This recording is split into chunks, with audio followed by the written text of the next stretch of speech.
So, my thanks to all of you, and now it's on to Chicago, and let's win there. Thank you very much.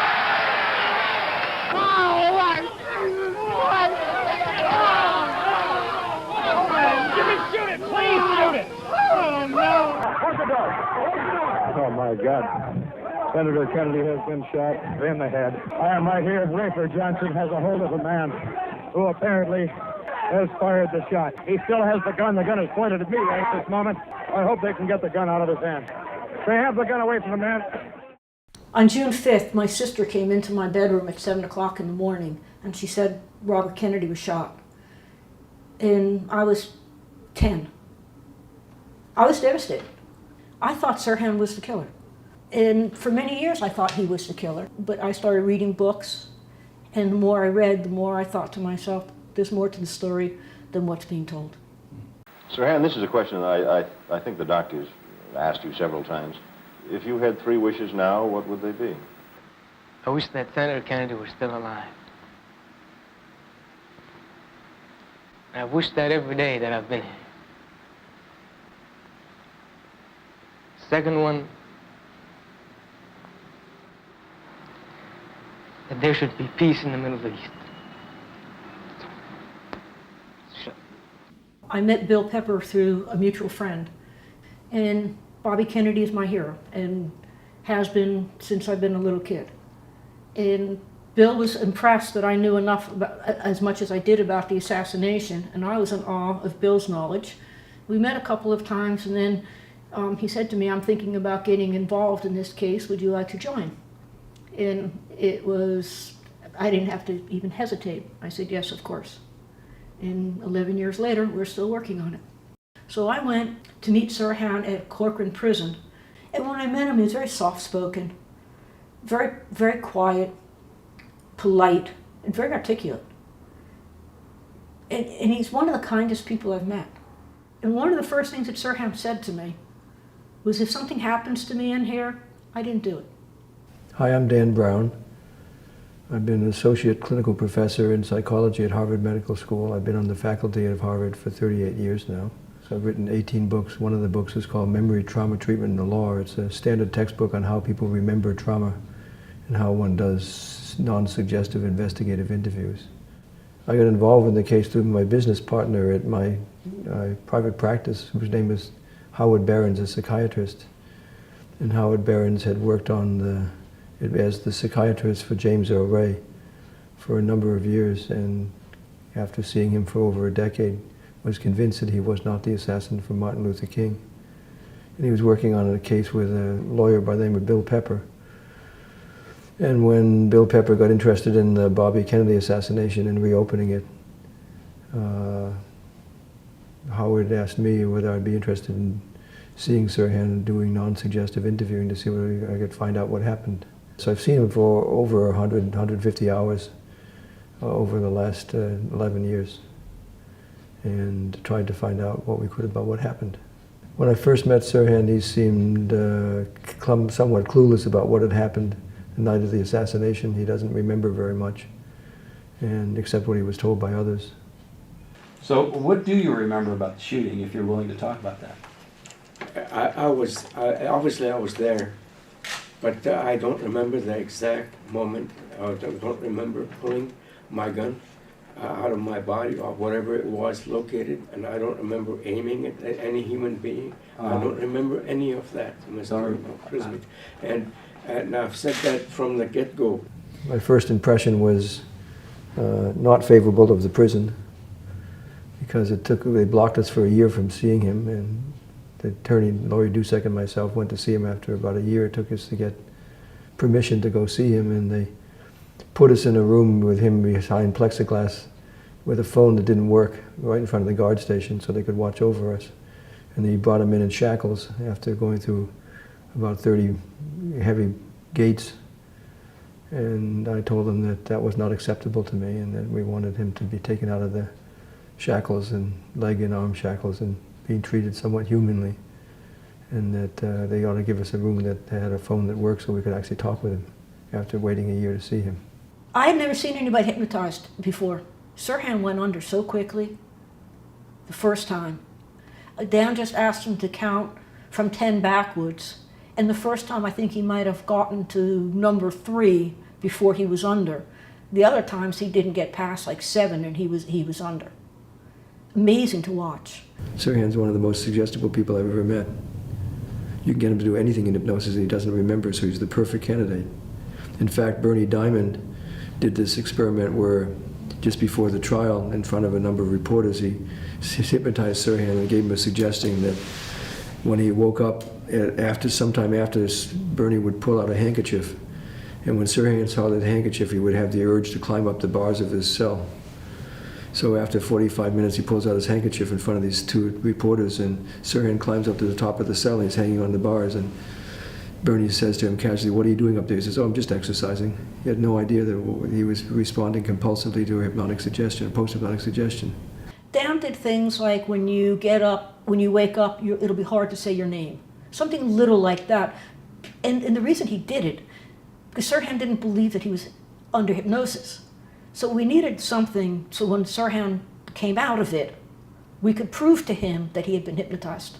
Sirhan thought that Dan was a kook. He didn't believe, like, you could hypnotize me and this, and he couldn't grasp the concept of the Manchurian candidate. He just couldn't. And it took us a while to convince him that he wasn't guilty. Because Grant Cooper told him he did it. And after all those years of being told he did it, Sirhan believed that he did it. I'm not mentally ill, sir, but I'm not perfect either. The first thing that I tried to focus on for the first couple of meetings was what was wrong with him in terms of psychiatric conditions, if anything. A Rorschach inkblot was given to him before the trial, and both the defense and the prosecution experts concurred that he was a paranoid schizophrenic. But that was challenged later when he went to San Quentin and was convicted, and he was on death row, because the psychiatrist at San Quentin said that he didn't see any signs of him being schizophrenic. So he asked his chief psychologist, whose name was Dr. Simpson Callis, to be more involved and spend time with Sirhan, and he spent 20 to 30 hours of time and drew the conclusion that there was nothing psychiatrically wrong with Sirhan except that he was highly hypnotizable, and speculated that Sirhan might be a Manchurian candidate and had been programmed to be a distractor for that night. What is your own hypothesis on what happened? My own hypothesis is that there have to be other people involved.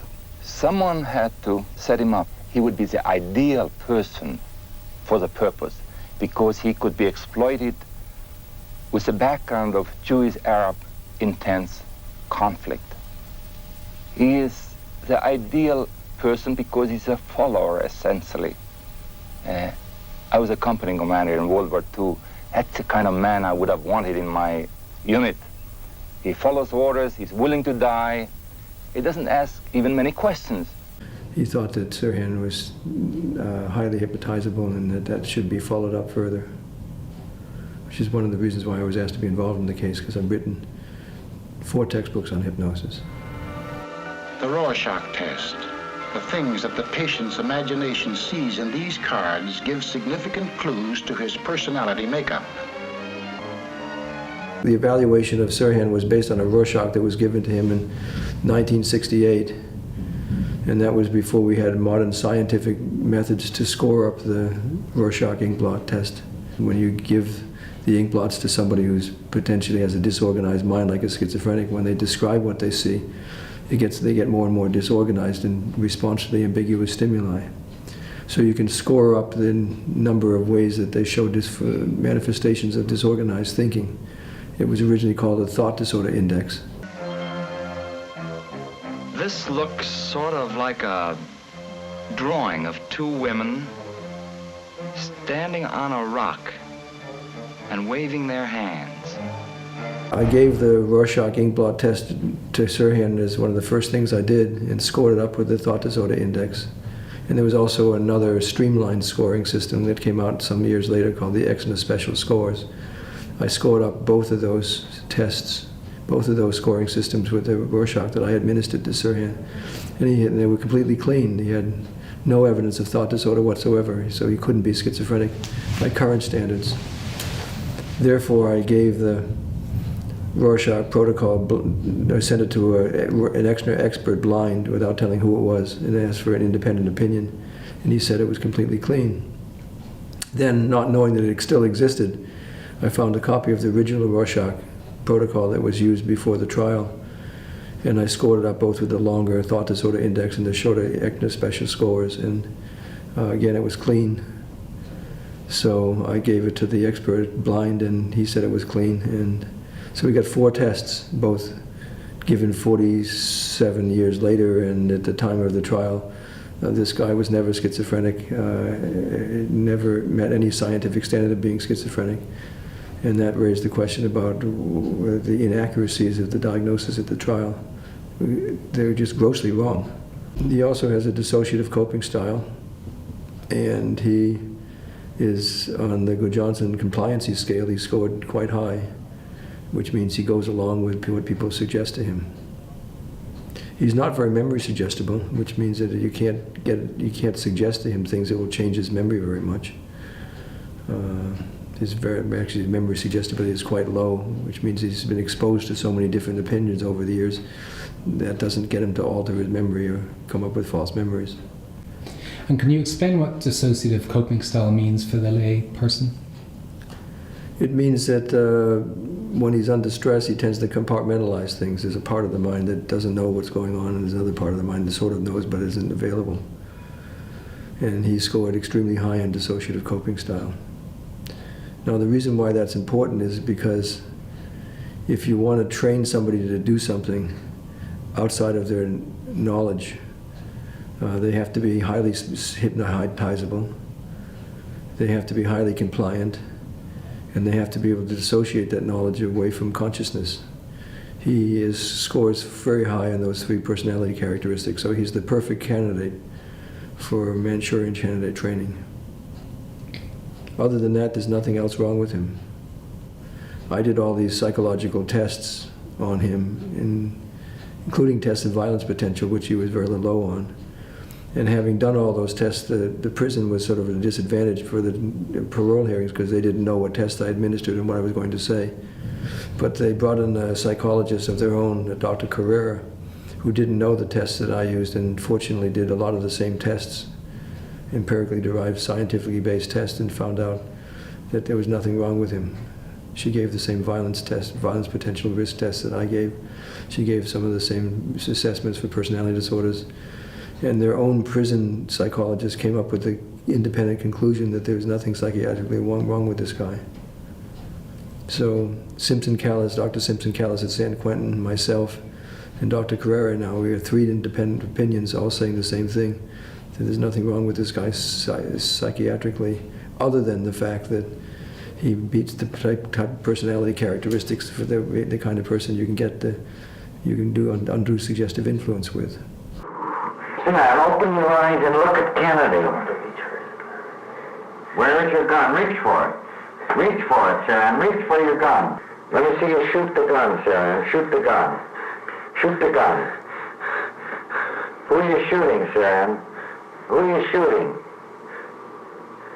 His fingers are going through repetitive spasmodic movements like pulling a trigger on a double-action revolver. If you look at the old tapes of what Diamond did with Sirhan, he led Sirhan on. He hypnotized him and then pretty much fed him the replies, which is not the way that you hypnotize somebody to get an answer. Dan never led Sirhan on. He would hypnotize him and then just say, Sirhan, I want to take you back to that evening. What do you remember? I reviewed all the audio tapes from Dr. Diamond's hypnosis with him. It's highly suggestive, and Dr. Diamond had assumed ahead of time that he was the sole assassin. So he was simply suggesting scenarios to him, and Sirhan was quite resistive of those kind of suggestions because he's not that memory suggestible. My approach is I didn't assume anything. I just tried to find out what he would report to us, and then over time reconstruct what had happened as best we could.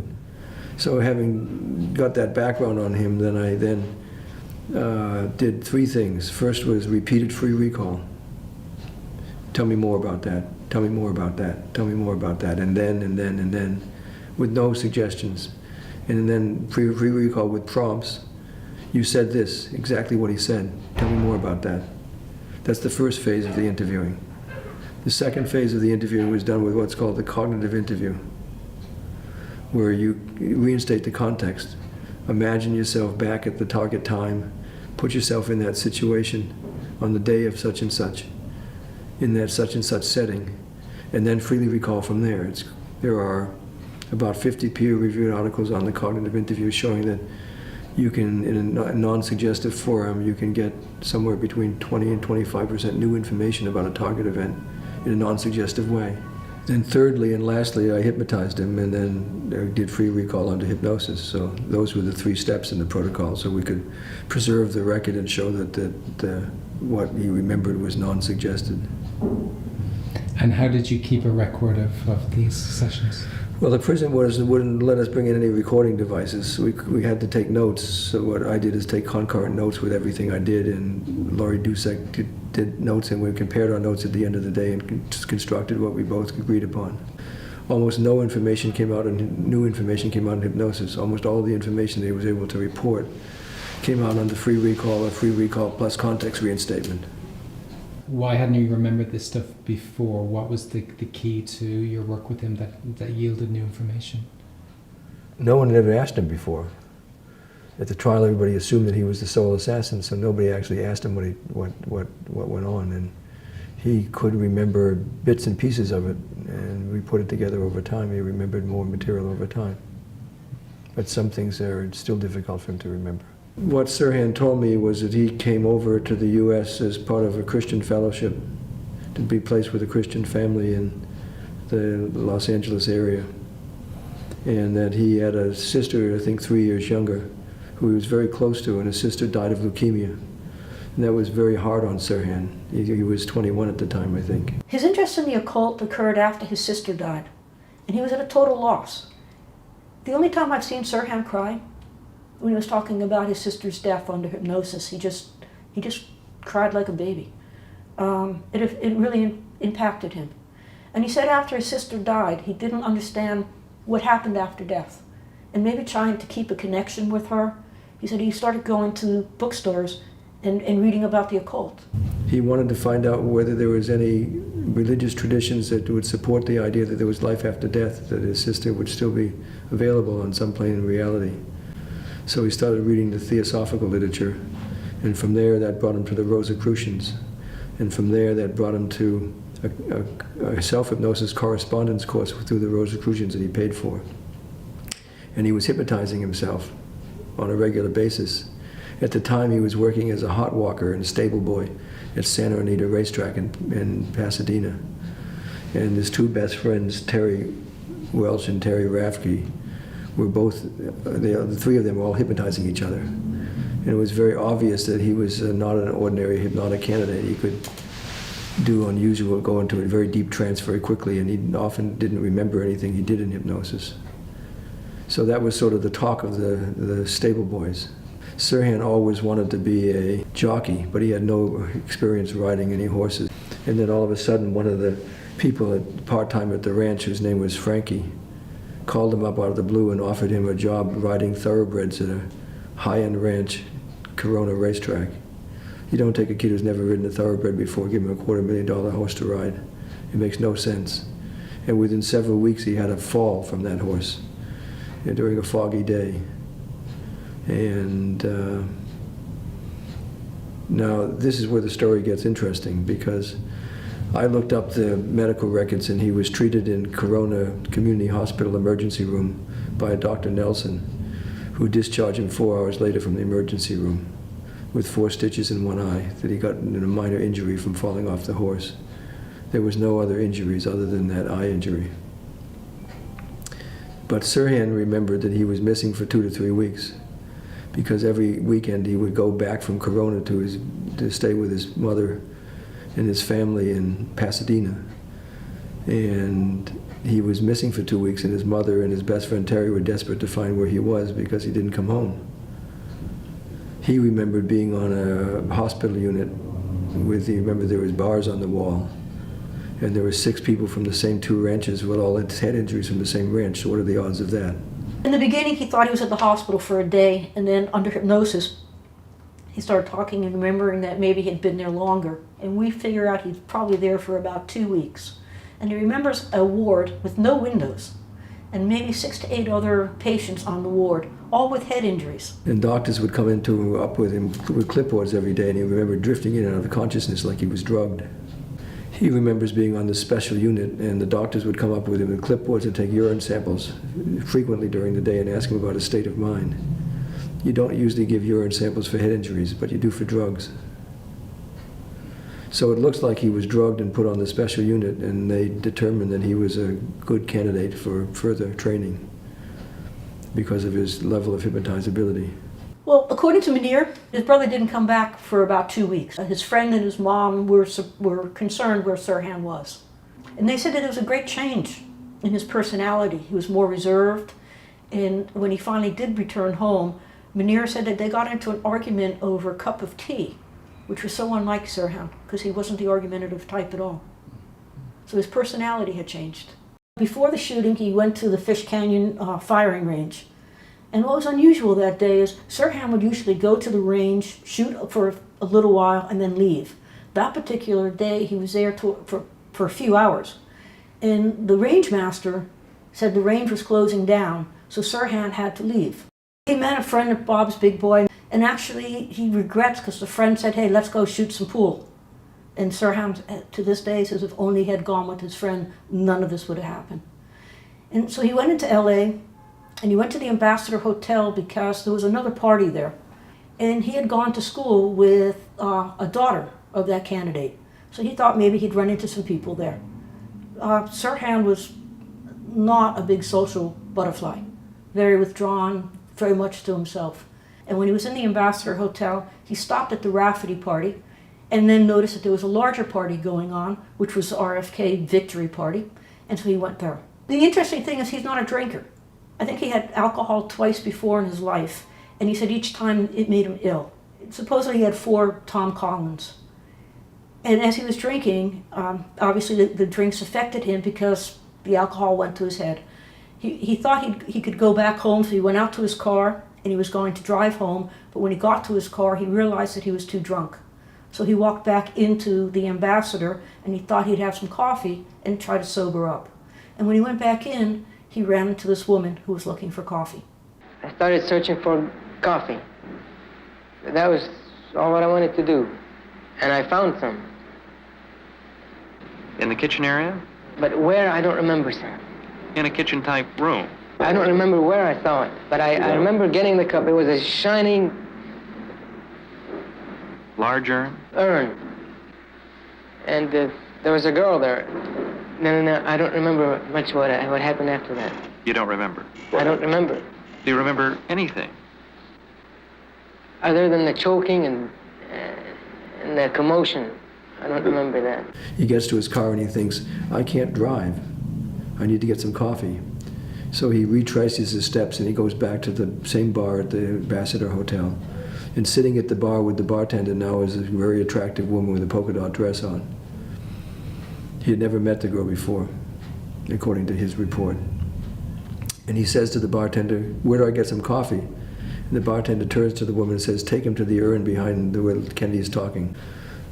And she's very attractive, so he's there to pick up girls, so he starts flirting with her. But he's self-conscious. They have coffee.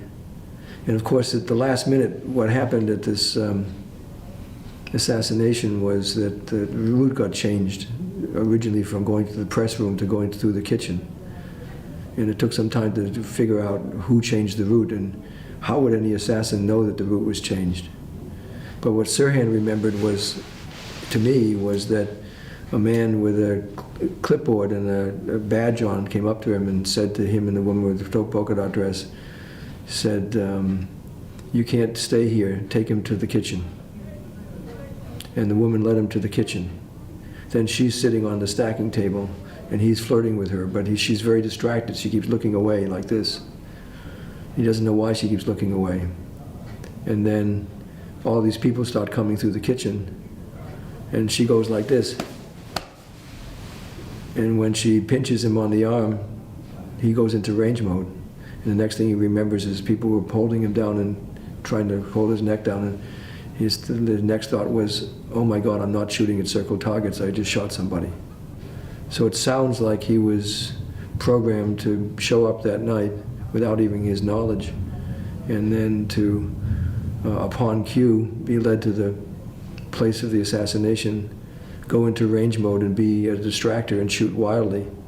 And while he was shooting wildly, the real assassin could professionally take the hit and then leave and let Sirhan take the rap for it. The polka dot dress woman was his handler. He said he never met her before. She was there to show up, to flirt with him, and to take him to the kitchen, and then to induce range mode, so that then she leaves and then the real assassin leaves. Well, over the course of many, many sessions with Dan, and this is many sessions with Dan, Sirhan recalled that she let him into the kitchen, and at one point she pinched him and turned him around into the direction that the senator was coming. And he went into range mode. He said that she looked very provincial. Her nose was a little unusual. He was attracted to her. He said to me he thought he was going to get lucky that night. I mean, he's a 24-year-old guy, and he saw a woman that he thought was beautiful. And Dan and I laughed. We call it the boob job, because Dan said, Sirhan said, she was well endowed. So he was like a little puppy dog following this woman around. On May 18th of last year, you were sitting and writing in your room. They are the writings of a maniac. They're the writings of Sirhan Sirhan. Yes, but they're not the writings of me now. The thing that broke the case wide open was the day after he was accused of being the sole assassin. They went to his house and they found 4 or 5 spiral notebooks that were handwriting that looked like his handwriting. A lot of it was nonsensical stuff. But some of the notebooks had inculpatory statements like RFK must die. The master says shoot on command. Killing Kennedy, RFK has become an obsession of mine. And these were mixed in with lots of other things that didn't make a lot of sense. So at one point in the waking state, with instructions for free recall, I simply said to him, did anybody ever give you instructions or commands to shoot on command? And then suddenly Sirhan jumps up like this and takes a shooting posture that was familiar to him at the gun range, and starts citing these military terms that about shooting at human organs, vital human organs like K6 and K9 and K12. And the numbers are military code names for which vital organ you aim at and target. And I'm thinking to myself, you don't take a civilian and teach them how to shoot at vital human organs. This is unusual. And then we found out that we could trigger range mode, and every time we triggered it, we could get him to stand up and start shooting automatically. And he remembered that he was at a target range shooting at circle targets. So we call that behavior range mode behavior. It was a highly dissociative state that was induced in him, and he was trained to do, allegedly because he would be a distractor. He would, upon cue, shoot on command, and then everybody would jump him in the kitchen during the Kennedy assassination, and then the real assassin would move in and take the fatal shots, and while the chaos was going on, they would leave, and Sirhan would take the rap. But when Dan hypnotized him, and again, this is not under the first 3 sessions, this is maybe 60 hours on in, he started talking about range mode, and this woman pinched him, which we think was the cue, and literally turned him in the direction that the senator was coming. And he fired. And when he was doing this, he actually got up and reenacted range mode, pulling out a gun and shooting. He followed her into the kitchen because he had no idea where he was going. Again, he thought he was going to get lucky that night, and he was a hot-blooded young male, and he followed her. And I think he would have followed her anywhere. And she brought him on over towards the steam table, pushed up against him, and then pinched him. And he said the pinch hurt. And with that, she turned him around, and it was in the direction of the senator. And he went into range mode. Range mode, he got up, he pulled out a gun, and he went like this. Amazing to see. And did you see him firing, or? He acted out, yes, as if he was firing. And again, it sounds strange, but he thought he was at the firing range. Dan and I both looked at each other like, wow. But you can't say anything because you don't want to interrupt what's going on. Only one new piece of information came out with hypnosis. Not very much. And the only new information that came out was that I asked Sirhan to tell me what he saw around him when he was in range mode. He remembered seeing a flash. And I said, "Is that a flash of a gun?" He said, "Looks like that." And he heard the sound of a gun in a different clock position for where he was shooting from. And I said, "What about your gun? Is that your gun?" He said, "My gun doesn't flash." So he actually saw another flash of a gun, but he didn't remember it. We discovered this range mode behavior, and Sirhan actually, during one of the recall sessions in pre-recall, remembered the name of the firing range. It's called the Corona firing range. And I actually looked on the internet and found out that it still exists. And we found out that Sirhan actually had signed in there on a regular basis and was trained to shoot on command. In fact, he signed in the weekend before the assassination occurred, so he was trained right up to the last minute at that firing range. And this man, Frankie, who hired him for the ranch, was the man who brought him there. He remembered that part too. And then Frankie disappeared. He never saw Frankie after that. But Frankie set him up to have the fall on the horse, and probably by drugging him. And Frankie was the person who brought him to this place where they trained him to shoot on command. And who was Frankie? Frankie is an alias. His name was Frankie Donorama, otherwise known as Henry Ramostella. And he was one of the lieutenants under the mafia boss, Mo Dalitz, from the Detroit Purple Gang. So what gave you the clue about shoot on command? If you could just go into that in a little more detail about the targets in the notebook and the shoot on command. Because it was in his notebook, so I simply asked him about it, whether anybody ever gave him instructions to shoot on command, and he said yes, and that's when he jumped up and did range mode. It was witnessed by both his attorney, Laurie Dusek, and myself on more than one occasion, and we found after a while that we could actually trigger it. If you tap him on the shoulder twice like this, which is a typical hypnotic, he gets up like this, he goes, and he starts spouting military technical terms about which vital human organ you shoot at. And then, but in his mind, he's shooting at circle targets at a firing range. Sirhan had a gun. He had an Ivor 22 pistol, and he loved going to the shooting range and firing on a regular basis. So this was not incongruent behavior for him. It was something that he did on a regular basis. But in this context, he was trained to shoot at vital human organs, and to shoot upon cue, and to go into range mode upon cue. So highly learned behavior under hypnosis, presumably. So what was the significance of him shooting at circle targets rather than shooting at Bobby Kennedy in terms of the programming?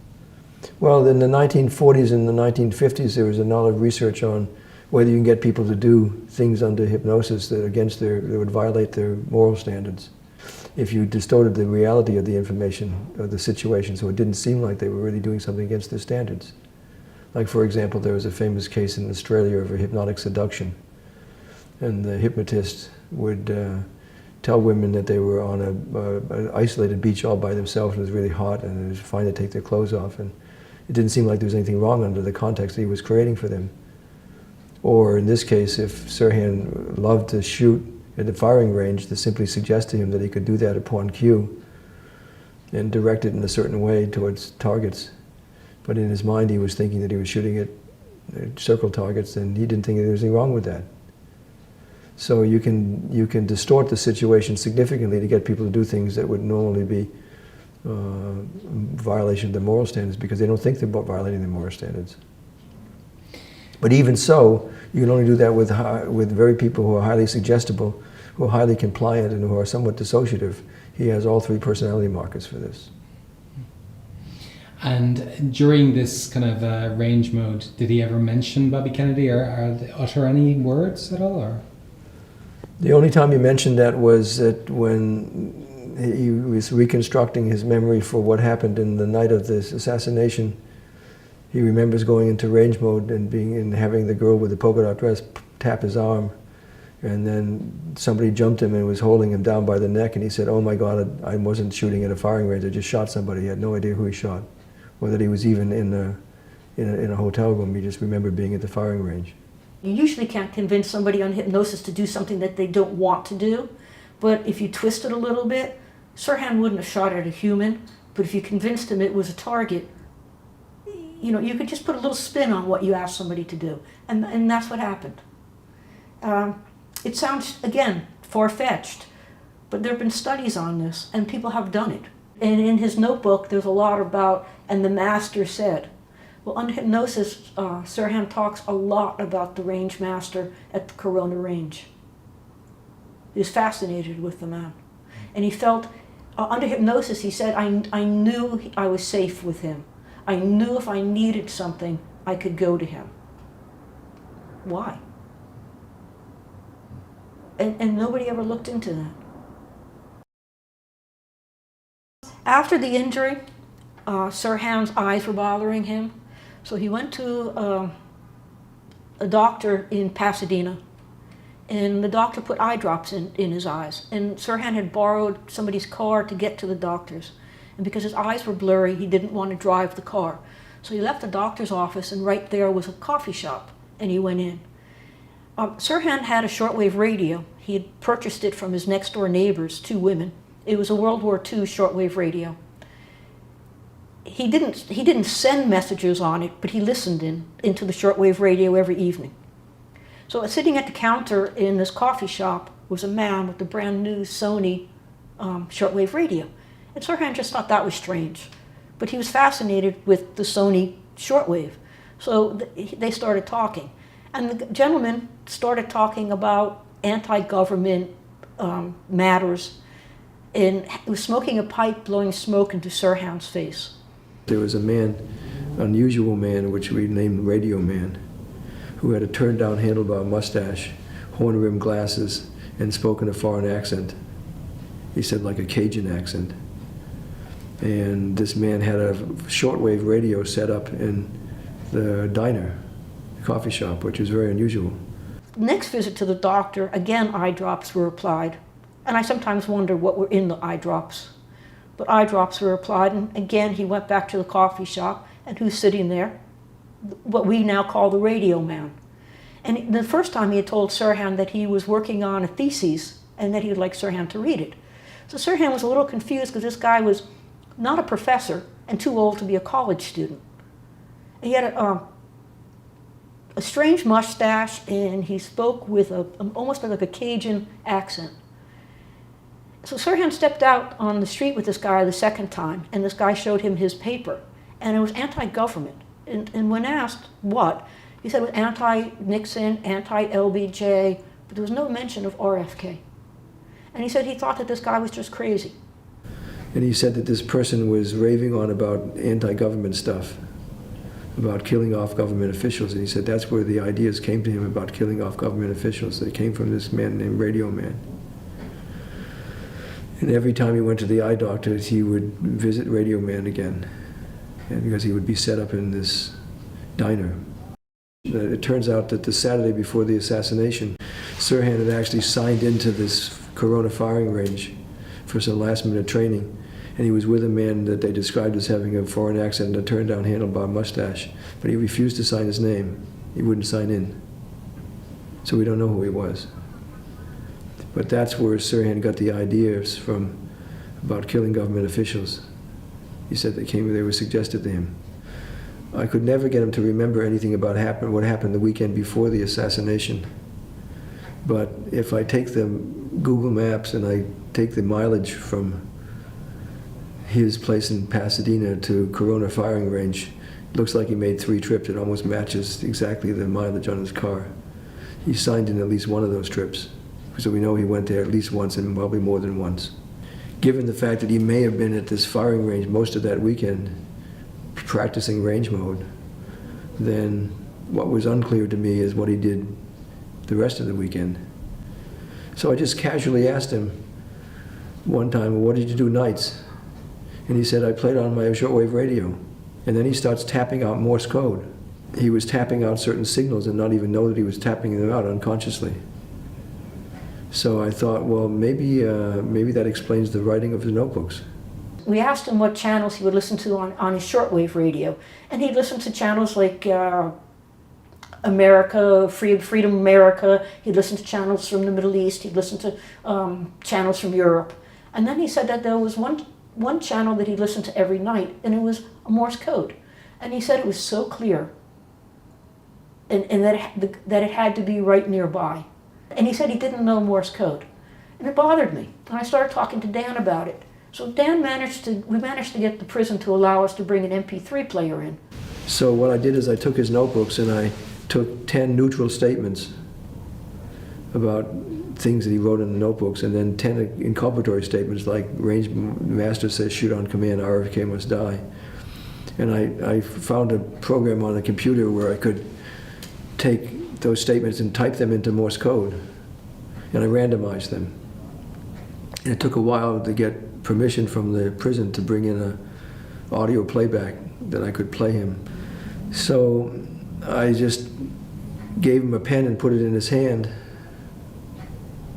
and didn't say anything else. And then when I talked to him about other things, I played on the Morse code in the background. And sure enough, when the inculpatory statements came up in Morse code, he would write down inculpatory statements. Not the same ones, but he would write down things like killing a government official and things like that. I even put in a couple of dummy things about killing contemporary people, and he wrote them down. So you can get him under hypnosis to do automatic writing. It's one of the features of a high hypnotizable. And the hand is dissociated. He doesn't even know the hand is writing. So it looked like all of those notebooks were things that were suggested to him on over the shortwave radio as Morse code. He never even knew what he was writing down. Not being hypnotized, Sirhan had no concept what Morse code was. Under hypnosis, he started writing the replies from the Morse code. And then what I would do is, because he just kept writing, I would move the paper so that he wouldn't write over what he had already written. It was fascinating to watch. When you were talking to Sirhan about this, he was under hypnosis at the time? No, it didn't even bother him. He's so hypnotizable, he just goes into trance upon cue. You don't even have to hypnotize him. All I had to do is put the pen in his hand and over a piece of paper, and he'll just start writing automatically. He doesn't even know he's writing. It's quite dramatic. I wish I could have filmed it. So you're talking to him normally? About something else. I was talking about nature, something like that. And he was writing about whatever the Morse code was saying. He was writing it down, not word for word, but the gist of it. And so the Morse code makes him go into trance, or he does it subconsciously? Yeah. It makes him go into trance? Yeah. The actual Morse code sound? Yeah. Okay. Yeah. Wow. And then when he was brought out of the state, he just looked at us and said, "No, guys, this is crazy." He himself can't grasp the concept of the Manchurian candidate. He can't. But he also can't explain why he can't remember. That may sound fairly fantastic, but I did interview his brother Munir, and his brother said it was true that he could hear Morse code in the background because Sirhan played with his shortwave radio mostly every night, including the weekend before the assassination, and that he mostly was listening to Morse code. So these notebooks were actually shaped before the assassination, and he wrote down the statements probably before he even was involved in the assassination, just so to make sure that he would be incriminated at trial. So we would call that a involuntary confession. The first time that Dan and I met Sirhan together, he mentioned the radio man. He didn't call him the radio man, but he mentioned the fact that he met this guy and the radio. And it took us 2 years before we figured out, or thought we had figured out, the radio man and Morse code. And to see Sirhan, who said he doesn't know Morse code, under hypnosis being able to decipher Morse code. So I honestly believe that notebook was dictated to him via the Morse code. That may seem fantastic, but you have to remember the historic context of this. In the 1950s and 1960s, the U.S. government was concerned about, particularly the Soviets involving themselves in brainwashing of people in the Moscow show trials in the 1930s and 40s. And then in the Korean War, of course, a number of American troops were captured and brainwashed and reverted to a communist ideology. 95% of them reverted back to their original ideology within 3 weeks of leaving the prison camps, but 5% never did. So there's about 5% of people who are unduly suggestible, and they are highly vulnerable to suggestive influence. And that, in order to keep up with the Soviets and the Russians, particularly under Allen Dulles, the CIA was involved in secret mind control experiments in the 1950s and 60s. They got caught for it. One experiment they got caught for that was embarrassing to them was at William Allison Memorial White Hospital in Montreal. And they were taking outpatients, kidnapping them, putting them on an inpatient unit, strapping them down, and playing the same tape loop over and over again to erase the mind, giving them LSD and giving them hypnotic suggestions, a combination of sensory deprivation, LSD, and hypnosis. They were so above the law that they would take anybody. There were several subjects who were kidnapped who were spouses of Canadian cabinet members. They did whatever they wanted to do. So we know that they used a combination of hypnosis and psychedelic drugs and sensory deprivation. So we know that that research was being done in several research centers in the 1960s and early 70s about mind control under a project called MK Ultra that the CIA was involved in. And in fact, I had worked at Maryland Psychiatric Research Center in 1971, and there was a lab there by John Lennox, who did work on hypnosis and sensory deprivation and hallucinogens. And we later found out that the whole research center was funded by the CIA. This was one of their sites. None of us knew that at the time. One of the other sites was run by Jolly West, the head of the psychiatry department at UCLA. And he had a lab in the San Bernardino Mountains where they worked on mind control experiments. So he would be the more likely candidate to be the person to have programmed Sirhan. So at one point I gave Sirhan a picture of Jolly West and 5 other dummy pictures, and he immediately pointed out to Jolly West and said, "This guy's familiar to me," but he couldn't say why, so it wasn't a full identification. It actually started in with the OSS before the CIA, and when they were doing work in the 1940s, there was a hypnotist by the name of George Estabrooks who worked for them for quite a number of years and claimed that he could make alternate personality states that could be made to kill and to send unconscious messages they didn't know they were sending. So, and some of those messages were sent to Morse code. So we know that this was the zeitgeist of the time. A good friend of mine and colleague, a law professor, Alan Shefflin, sued the government under the Freedom of Information Act and has collected a number of the files from the CIA about their experiments, and we've read several cases where there were successful hits of assassinating minor officials, government officials in other countries through hypnotic programming and mind control. And there's extensive documents that we've seen on what are called hypnotic couriers sending messages through covert means like Morse code and things like that that the person didn't know they were carrying. So the idea that Sirhan's own confession would have been shaped by himself without knowing it through Morse code may sound fantastic, but it's very much consistent with the practices of those times in the mid to late 1960s. And can you explain to the layperson what an altered personality state is? It's something that's produced by suggestive influence and to respond only at certain cues upon command, and then the person doesn't know that they have, like range mode. Unless you know the cue, you can't open it and get the person to act that way. But if you know the cue, you can get them to act on it, and they often don't remember anything that they do in that state. Which is why Sirhan doesn't remember anything other than showing up there and then somebody pinning him down. Doesn't remember other than that. He thinks he's still shot at a fire circle targets at a firing range. One of the things that's missing in this case is no one's ever considered the mafia connections. Bobby Kennedy was going after organized crime in this country, and the man he targeted was primarily the Detroit Purple Gang boss, Mo Dalitz, and his good friend Jimmy Hoffa. Now that has a long family history, because Joe Kennedy in Somerset Company was a rum runner during the Prohibition years. That's where the family made their fortune. At one point, Joe tried to open up territory in New Jersey, and he ran afoul of the local mafia boss at the time, who happened to be Mo Dalitz.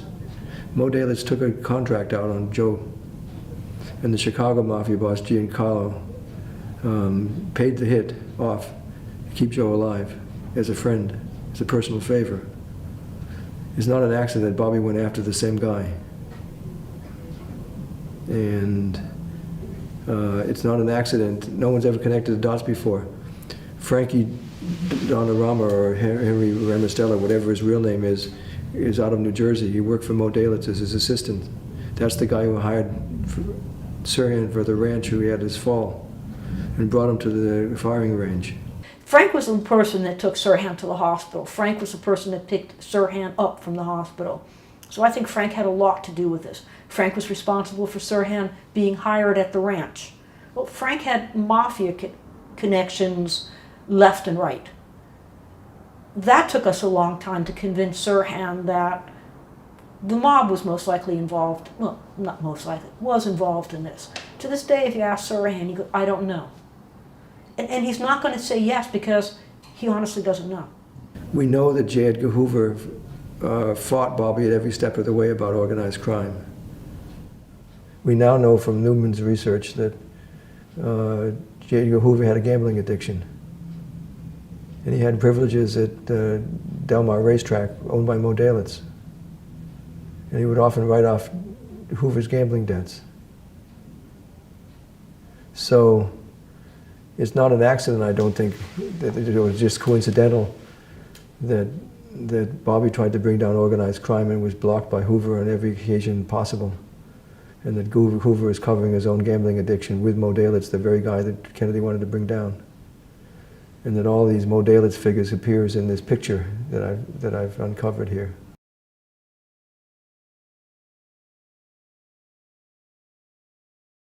They admitted that we showed the possibility of a second gun person, but we didn't show who it was.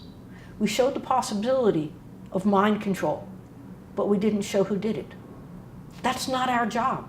Our job is to raise the doubt. It's the state's responsibility then to figure out who did it. We applied to the Supreme Court, we were rejected. We've exhausted all our legal recourses here. The only way that what we could succeed on is if we had a civil case and we could ask for an evidentiary hearing. But that's going to cost a lot of money, and we just don't have it. After they blocked us for a year of seeing Sirhan, we finally went to Cochrane for the first time and saw him for 2 days. And my wife and I have an apartment in San Francisco, and we live in the Boston area. So I was flying from Fresno back to San Francisco to stay overnight. And in my bags, I had all the Bernie Diamond video cassettes and a Sony Walkman. And I get on a 12-seater plane with one other passenger, and I watch the bags get put on the plane. And I wait for an hour for my bags at San Francisco Airport, and I go up to a woman from United Airlines and say, where are the bags for such and such a plane? And she says, they came on Carousel 4, the commuter carousel, 45 minutes ago. I said, no, I've been waiting at the commuter carousel for an hour. They never came in.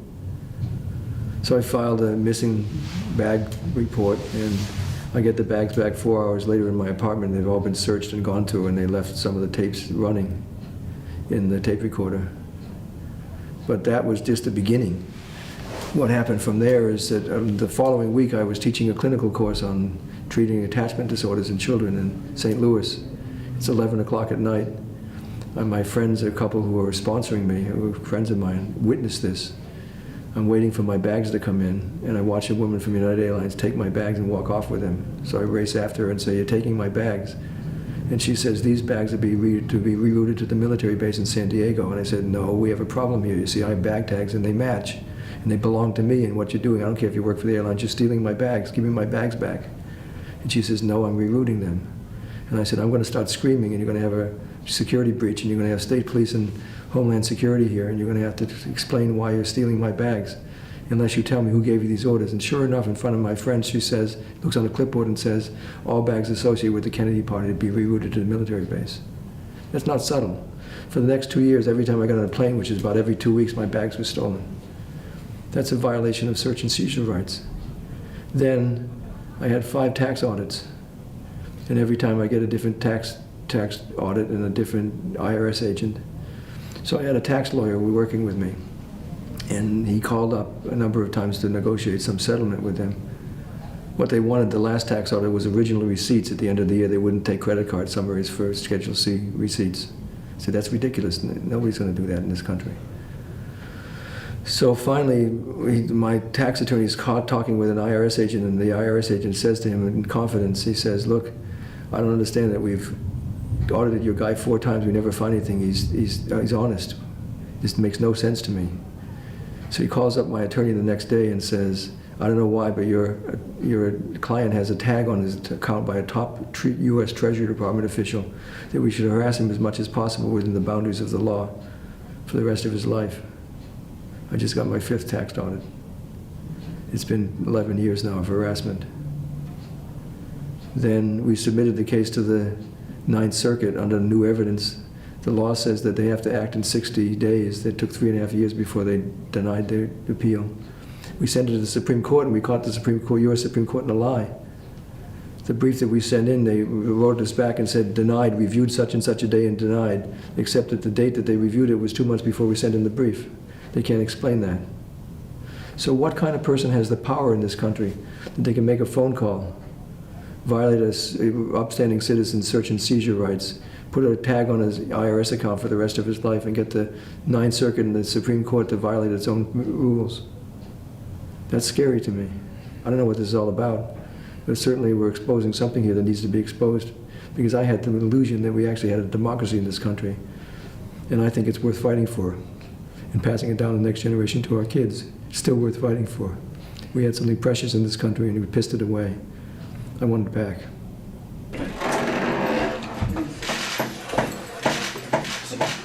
How you doing, Mr. Sirhan? Good afternoon, John. Your seat right there.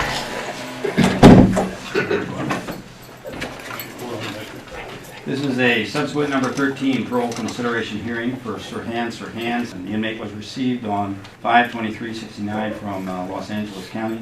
The inmate received a term originally of the death sentence, which was reduced in August 16, 1971 to life with the possibility of parole. I wanted to jump across the table a couple of times, and only one attorney can talk, so Bill Pepper did the talking. But I had to almost sit on my hands a few times because I was just so mad. And his parole was denied. The panel has reviewed all the information received from the public and all relevant information that was before us today, and have concluded the prisoner is not yet suitable for parole and would pose an unreasonable risk of danger or threat to public safety if released from prison. And I think he spoke very eloquently in 2011. He apologized for being there. He apologized for anything he had done. But he couldn't, by then he was beginning to realize that he didn't think he did it. So how could he admit something that he's got no recollection of?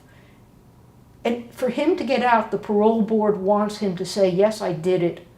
And he can't because he's got no recollection. So then in 2016, Sirhan told me, I can't do it.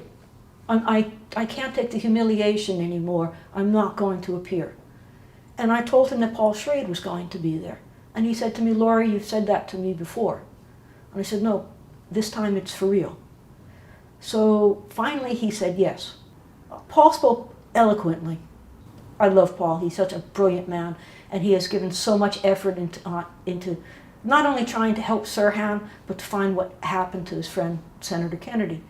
He was appalled at the way they treated Sirhan in that hearing. If you just look at the physical evidence, if you look at the ballistics, if you look at the autopsy report, there's no way that Sirhan could have shot the senator. So even if you don't believe in the Manchurian candidate aspect of this, but you just look at the hard, cold facts, Sirhan did not kill the senator. And Paul felt guilty that he hadn't come forward sooner. Because with Paul Schrade being part of this, we had more press than we would have gotten without. But Paul did say to Sirhan, I'm sorry, I should have been here sooner. And Paul does feel guilty about that. But he shouldn't, because he's done more than just about anybody trying to get to the truth. Sirhan was deeply touched by what Paul had to say. When he went to try to shake Sirhan's hand at the end, they wouldn't let him. Was Sirhan surprised that his parole was denied? No. Was I surprised? No. I was angry. And then after the hearing, they ransacked his cell. When he went upstairs to his cell, his bed was on the floor and all his personal belongings were scattered around his cell. And that's not done by an inmate, that's done by a guard. Because he has his own individual cell.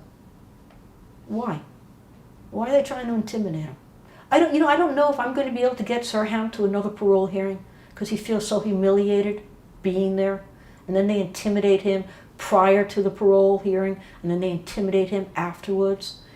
And he says after a parole hearing, he just goes into a funk for days.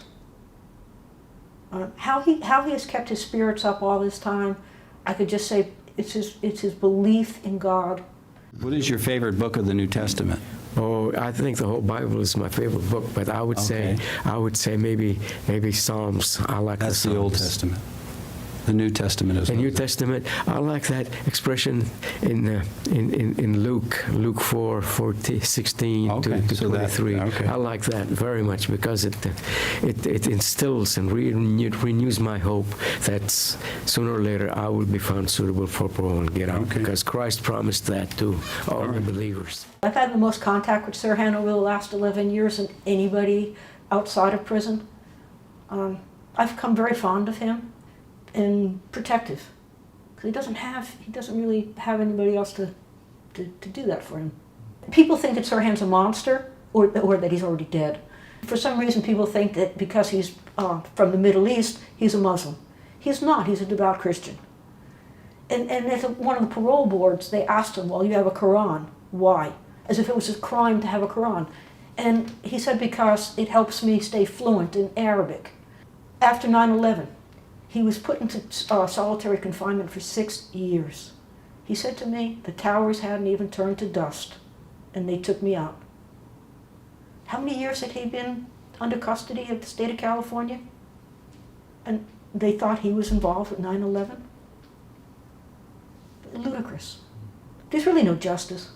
And if there's no justice in a case that's so well known, I'm concerned about what happens to the average person. They're going to keep Sirhan in jail until he dies. That's their intent. And he should have been paroled in 1980. 82, I think. The state psychologists do not think he's a threat. He's had no problems in jail. He's been a model prisoner. Dan has done psychological tests on him that match the tests that were done by the prison psychologist, and yet he's still being held. What more work is there that you need to do with Sirhan in the prison, if any? I don't think he's going to remember much more than that I was able to get out of him for the last 11 years. I think the issue here is trying to appeal to the proper authorities to open up the case of a man who's been in jail for 48 years for something he didn't do. Sirhan will not push anybody in front of the bus. When we talk to him about the polka dot dress girl having a part, he defends her.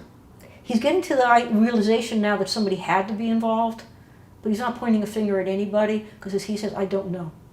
And I don't think he wants done to somebody what was done to him. He believes that it's a possibility that somebody hypnotized him or somebody did something to him for this to have happened. I know that sounds strange because when you talk about the Manchurian candidate, people don't buy it. And I don't understand why, because there's enough proof out there now that the government was involved in experiments like that. So if that was done, why is it so hard to believe that Sirhan couldn't have been a Manchurian candidate? So what's left to do with Sirhan? What more work can you do with him? I need to get the story out now so that people will begin to look into it. I think we know a lot. I think that it's clear that Sirhan was not the sole assassin. He's innocent of that. He was there to be a distractor and to take the rap. I think we know that there was a cover-up that both the LAPD chief of police and the DA's office participated in.